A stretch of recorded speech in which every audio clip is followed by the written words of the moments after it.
You know that feeling. When you're exploring somewhere new, maybe you turn a corner completely by chance and bam, you stumble upon something utterly unexpected. Oh yeah, that little spark of discovery. Exactly, that pure joy. Well, what if an entire country could offer that feeling? Like constantly, surprises waiting around almost every bend. That sounds pretty intriguing. Well, today, that's where we're heading. We're doing a deep dive into Belgium. Now, it often gets tagged as, small, maybe a bit quiet on the world stage. Sometimes overlooked, perhaps. Right. But the sources we've gathered today, they paint a totally different picture. A country just brimming with surprising depth, incredible charm, and just layers upon layers of experience waiting for you. It really is like a passport to the heart of Europe, as one source put it. It is. We've pulled together this really rich tapestry of perspectives for you, our listener. Insights into Belgian travel, its culture, its really quite outsized role in the modern world. A fascinating mix. So our mission here is pretty clear. We want to cut through maybe some assumptions you might have, give you a shortcut to being genuinely well-informed about Belgium. Not just the famous chocolates and beers, but its actual essence. Beyond the surface level stuff. Exactly. We're going to explore why this nation is just so ripe for, truly immersive journeys.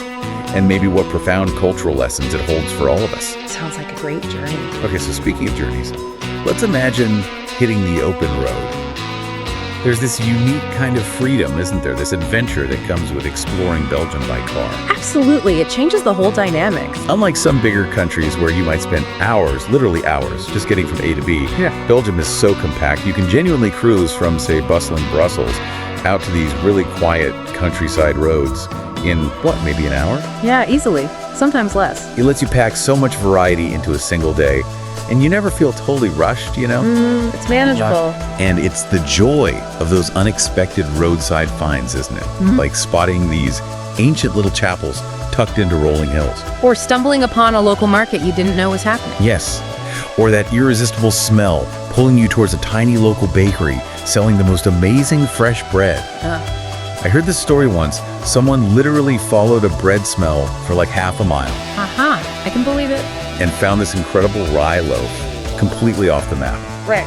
That's the spontaneous magic we're talking about. And that flexibility, that spontaneity you mentioned, it's absolutely crucial because it really allows for a much deeper intimacy with the landscape. Something you often just don't get on a train or a bus, as efficient as they are. Right, you're kind of sealed off. Exactly. A road trip, it just naturally encourages those shared experiences. Maybe it's a couple looking for a romantic escape, winding through picturesque villages. Holding hands over the map. Or GPS these days. Or friends, sharing stories, laughing over navigation mishaps, which always happen. Or families just building those core memories together. You're in control, not just the route, but the pace, the playlist, the whole mood. It allows for real connection. That picture of freedom, it sounds fantastic. Yeah. But let's get practical for a second. If someone's used to driving, say, in France or Germany, what are the actual differences? The surprises, good or bad, they might find on Belgian roads? That's a really good question. Something people definitely wonder about. Generally speaking, the roads themselves in Belgium are very well maintained, good surfaces mostly, and the signage is usually clear. Okay, it's a good start.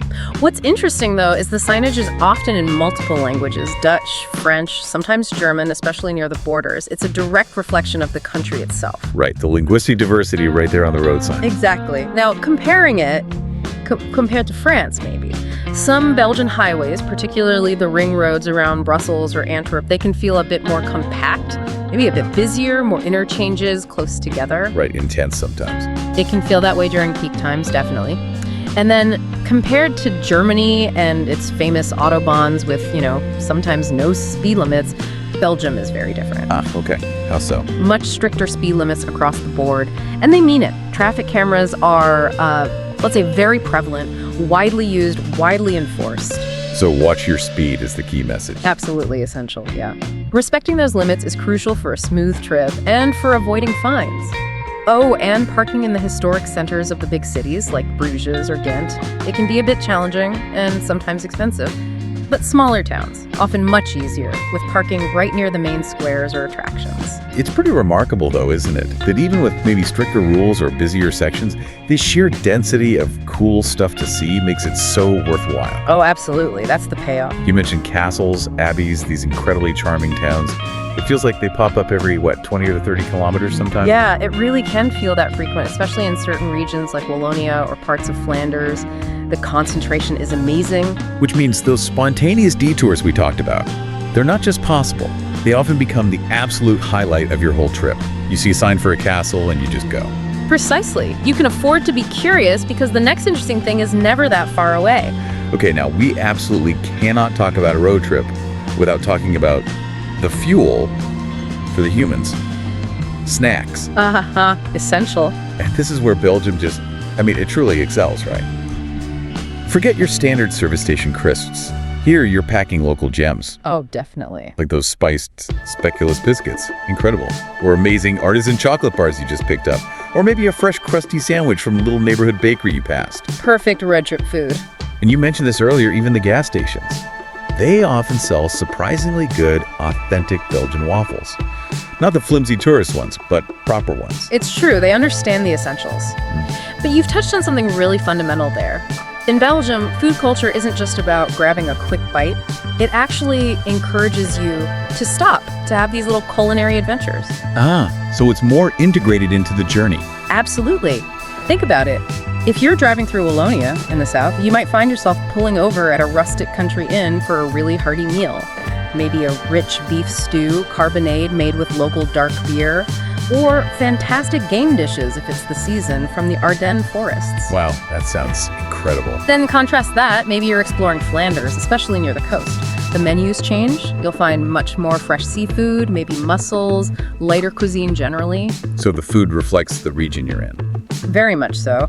And even something as, seemingly simple as stopping for a cone of Frites fries with mayonnaise from a roadside stand, a fritkot or friet crème, that's a genuinely authentic cultural experience. It's practically a national pastime. They have a mayo wrap. Oh, it's essential. And they have dozens of other sauces too. But the point is, food in Belgium really connects you, the traveler, to its traditions. It turns those quick stops between destinations into genuinely memorable moments. Okay, so my mouth is watering now. But while we're savoring those amazing frites, what's playing in the car? What's the soundtrack to a Belgian road trip? Does the radio give you its own kind of cultural insight? It absolutely does. It's quite fascinating, actually. Belgian radio offers this wonderful natural blend.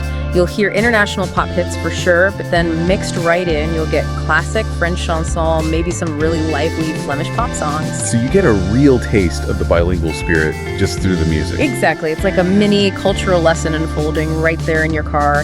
You might not understand all the lyrics, but you feel the different cultural vibes. That's cool. And, speaking of enriching the journey orally, I'd really suggest considering podcasts or audiobooks too, especially ones tied to the local history or culture. Oh, like what? Well, imagine, for instance, driving through Flanders fields near Ypres and listening to maybe poignant stories or firsthand accounts about World War I. Wow, yeah. That would be powerful. It deepens your sense of place, your historical understanding, in a profoundly moving way.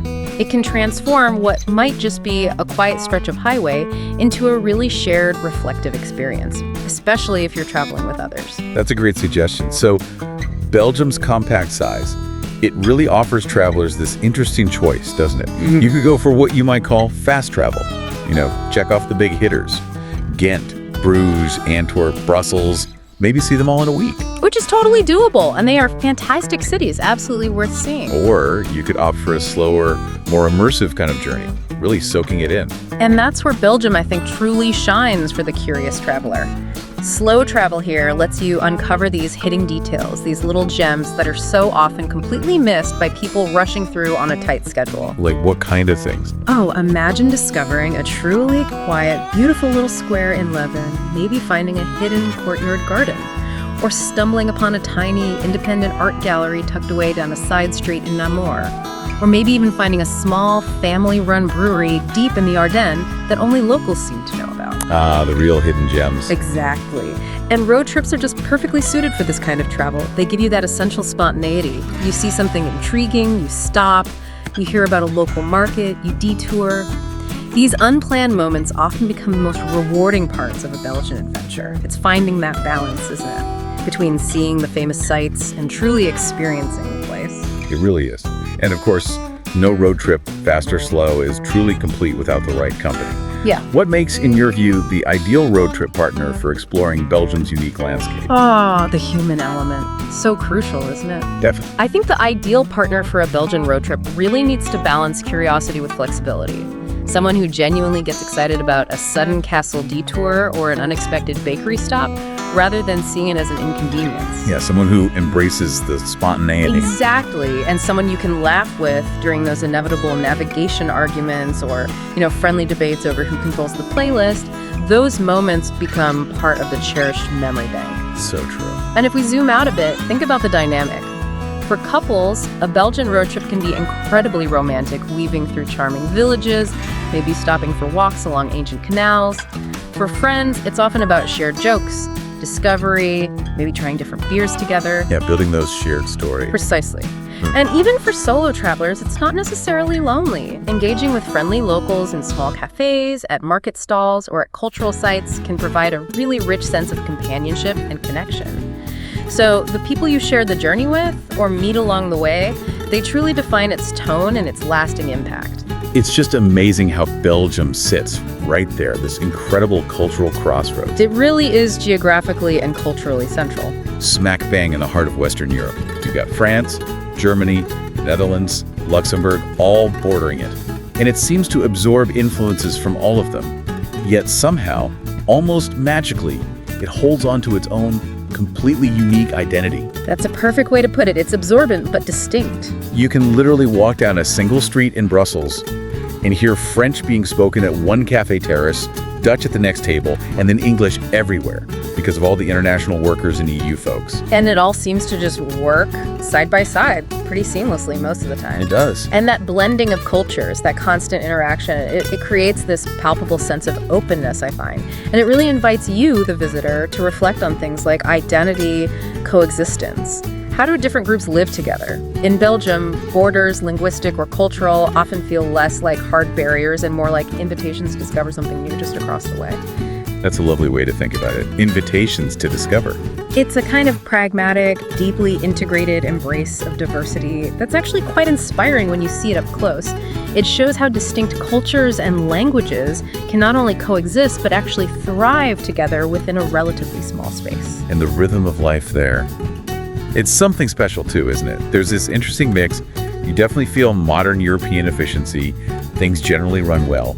Trains are mostly on time, that sort of thing. But alongside that, there's this surprisingly slower, more relaxed pace, especially compared to maybe London or Paris. Absolutely, there's a different gear available. Cities like Brussels or Antwerp definitely buzz during the work week, sure. But then the weekend comes and it reveals this much softer, more tranquil side. You see families out cycling together along canal paths or rivers.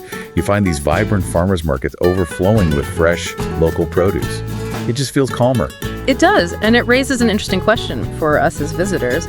What can we learn from that rhythm? Belgians, I've noticed, they really value their time, but it's not always about constant, relentless productivity, Right, not just maximizing every minute. Exactly. Take cafes, for example. They aren't just places for a quick caffeine hit on the way to work, they're social hubs. They're stages for long, unhurried conversations, for connecting with friends or colleagues. You see people sitting for hours over one coffee or beer. So the lesson for you, the traveler, is what? I think the lesson is that the journey isn't just about ticking off sites. It's also about absorbing the genuine pace of life that locals embrace. It's about learning to slow down, to really savor the moment, whether it's a conversation, a good meal, or just watching the world go by from a cafe chair. I love that. Learning to savor. And speaking of absorbing things, Belgium's multilingual society is just, astounding to many outsiders. How common is it really for people to grow up speaking, say, both French and Dutch fluently? Plus, often a really good English on top. It seems like a superpower. It truly is remarkably common, especially in and around Brussels, but also in many other parts of the country due to education and proximity.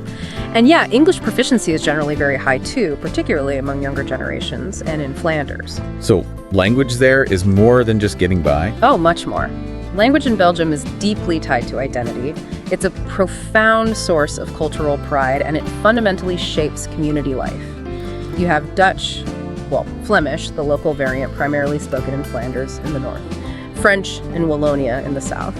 And then there's a small but constitutionally recognized German-speaking community in the east, near the German border. It's this incredible mosaic. It really is, and while there are, of course, political and social tensions related to language sometimes day to day, this mosaic often creates bridges rather than just barriers. It fosters a certain cognitive flexibility, perhaps, and yeah, it might well make someone from a more monolingual culture reflect on that a bit.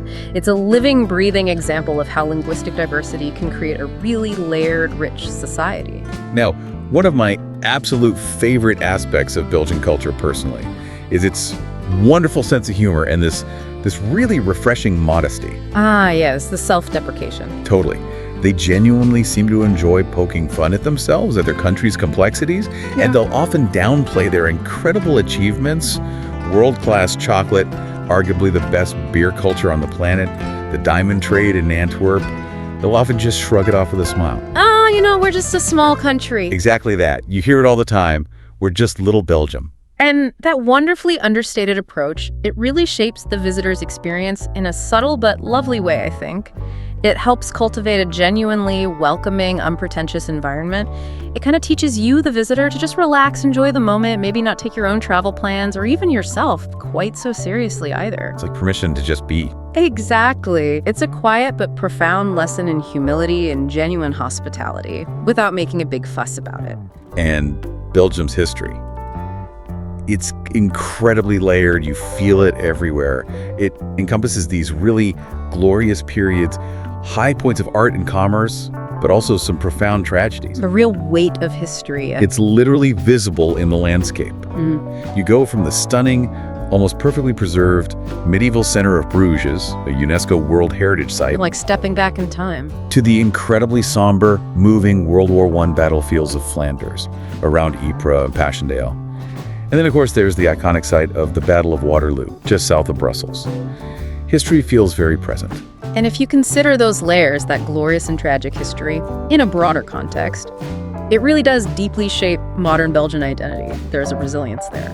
Visiting a war cemetery or standing on the battlefield at Waterloo, it can prompt some pretty profound reflections, can it? About the cost of conflict, the fragility of peace. Absolutely. It stays with you. Yet, right alongside these somber reminders, Belgians also celebrate these immense cultural achievements. Think of the Flemish masters in painting, Bruegel, Rubens, Van Eyck, or the stunning Gothic and Art Nouveau architecture. They preserve the memory of the hard times, not to be weighed down by it, but I think to honor that resilience and perhaps remind future generations of the crucial lessons learned. It's a really powerful tapestry of human experience woven into the nation. And weaving through all of that, perhaps one of the greatest cultural reflections Belgium offers us today is its deep, almost ingrained love for everyday pleasures. Ah, yes, the joie de vivre, the art of living well on a daily basis. They seem to have mastered it. It's quite remarkable how Belgians elevate everyday rituals. It's not just about enjoying small things, it's often about investing in the quality of those small things. Think about the beer culture again, not just thousands of beers, but the insistence on the specific, meticulously designed glass for each type, believing it enhances the flavor and experience. The dedication's amazing. Or the difference between a dense, chewy Liège waffle with its caramelized sugar pearls and a light, crispy Brussels waffle, usually topped with cream or fruit. They care about these distinctions. Or just the simple, cherished ritual of a Sunday bike ride with the family, often ending at a local cafe. So it teaches visitors. I think it teaches visitors that genuine happiness isn't always found in grand, expensive adventures. It can be discovered in the profound quality and intention woven into the simplest, most celebrated moments of daily life. Belgium offers you not just destinations on a map, but maybe some profound lessons in how to truly savor life day by day. That's beautifully put. Okay, before we start wrapping up this deep dive, let's quickly touch on a few more practical, good-to-know points for anyone planning a trip. First up, the weather. Ah, yes, the infamous Belgian weather. It's famously unpredictable, isn't it? People joke you can genuinely experience all four seasons in a single day sometimes. Sunshine, rain, wind, maybe even hail. It's not entirely an exaggeration. Layering is key.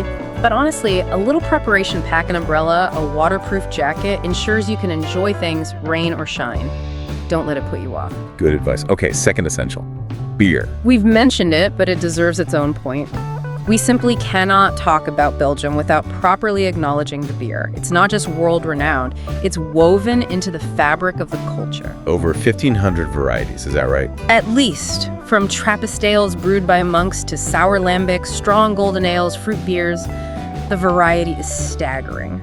And as we said, often served in its own specific glass. It's not just drinking, it's a cultural experience, almost a ritual, that really deepens your connection to the place. Trying local beers is part of understanding Belgium. Absolutely. And point number 3, That's sweet stuff, chocolate. Of course, alongside Switzerland, Belgian chocolatiers are arguably the best in the world. The quality is exceptional. Think of those melt-in-your-mouth pralines, rich truffles. Leonidas, Neuhaus, Godiva are the famous ones, but there are so many amazing smaller artisans too. Exactly. And we mentioned waffles, remember the difference. The Liège waffle is denser, chewier, often eaten plain from street vendors. The Brussels waffle is lighter, crispier, rectangular, usually served on a plate with toppings. These sweets, they really represent Belgian hospitality and their incredible dedication to craft. Okay, 4th point, festivals. Yes, Belgium has an absolutely packed calendar of festivals and events throughout the year. It's amazing for a small country. You have things like the incredibly colorful UNESCO-recognized Carnival of Banche with its masked Gilles characters. What's wild? It is.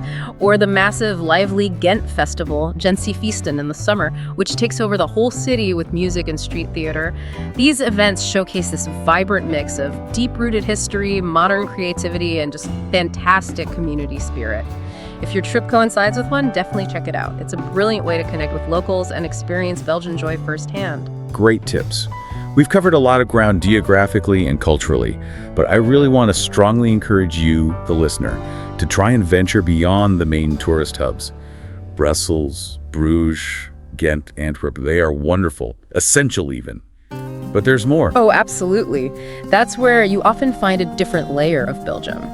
Venturing into regions like the Ardennes in the south and east offers rolling hills, dense forests, ancient castles, and great hiking. Sounds beautiful. Or exploring some of the smaller, incredibly charming towns, places like Derby, which claims to be the smallest city in the world, or Dinan with its stunning cliffside setting on the Meuse River, or university cities like Leuven, full of youthful energy, or Mechelen, a lovely historic city between Brussels and Antwerp that often gets overlooked. So these places offer. They often reveal a perhaps more authentic, quieter Belgium.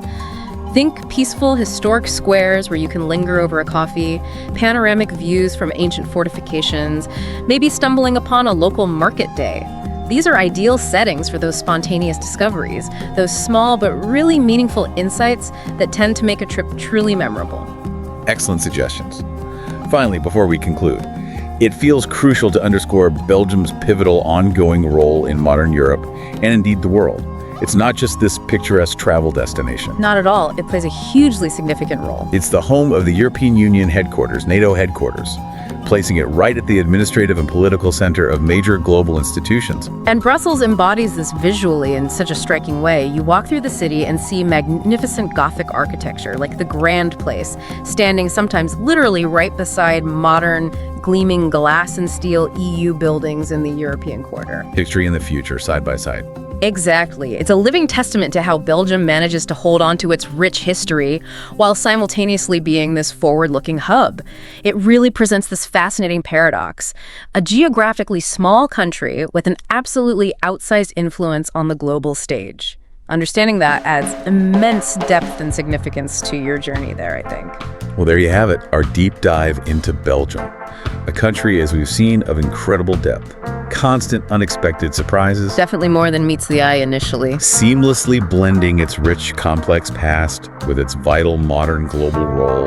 It offers you that picturesque beauty, for sure, but also some really profound cultural insights if you're open to them. We genuinely hope this discussion has given you a unique, well-informed perspective, a bit of a shortcut maybe, to understanding this layered, multifaceted, and utterly captivating nation. It's been a pleasure exploring it. So, as you reflect on Belgium, its history, its food, its languages, its role in the world, here's maybe a final thought for you to ponder. If Belgium, a country that embraces so many different languages, histories, and influences, can function as this effective, sometimes complicated, bridge of cultures, how how might its example inspire your own approach to diversity and connection, both perhaps when you travel and maybe even in your everyday life back home?